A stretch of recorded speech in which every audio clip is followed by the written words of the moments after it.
নবী ইউনুস আলাইহিস সালামকে কেন একটি মাছ খেয়ে ফেলেছিল। মহান আল্লাহ তাআলা নবী ইউনুস আলাইহিস সালামকে ইরাকের একটি শহরে ইসলামের দাওয়াত দেওয়ার জন্য পাঠালেন। নবী ইউনুস আলাইহিস সালাম তখন সেই শহরের মানুষদেরকে আল্লাহর পথে ডাকলেন আর তাদেরকে জান্নাত জাহান্নামের বর্ণনা শোনালেন।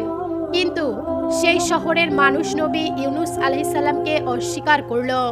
তাও এইভাবেই তাদের কাছে দীর্ঘদিন আল্লাহর বাণী পৌঁছানো হলো, কিন্তু তাও তারা কেউ নবী ইউনুস আলাইহিস সালামের দাওয়াত কবুল করল না।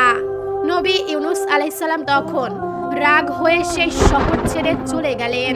তবে মহান আল্লাহ তাআলা নবী ইউনুস আলাইহিস সালামকে সেই শহর ছাড়বার অনুমতি দেয়নি।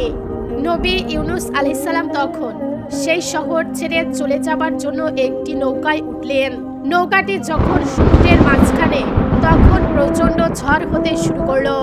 নৌকাটি তখন সমুদ্রে ডুবে যেতে লাগলো। আর তাই নৌকায় থাকা লোকজন জীবন বাঁচাতে নবী ইউনুস আলাইহিস সালামকে সমুদ্রের পানিতে ফেলে দিলেন। আর তখনই একটি বড় হাঙ্গর মাছ এসে নবী ইউনুস আলাইহিস সালামকে গিলে ফেললেন। মাছের পেটে গিয়ে নবী ইউনুস আলাইহিস সালাম বুঝতে পারলেন তিনি আল্লাহর নির্দেশ অমান্য করেছেন। এরপর নবী ইউনুস আলাইহিস সালাম মাছের পেটে থাকা অবস্থায় আল্লাহর কাছে ক্ষমা প্রার্থনা করলেন। আর আল্লাহর রহমতে মাছটি নবী ইউনুস আলাইহিস সালামকে অক্ষত অবস্থায় সমুদ্রের তীরে এনে পেট থেকে বের করে দেয়। সুবহান আল্লাহ।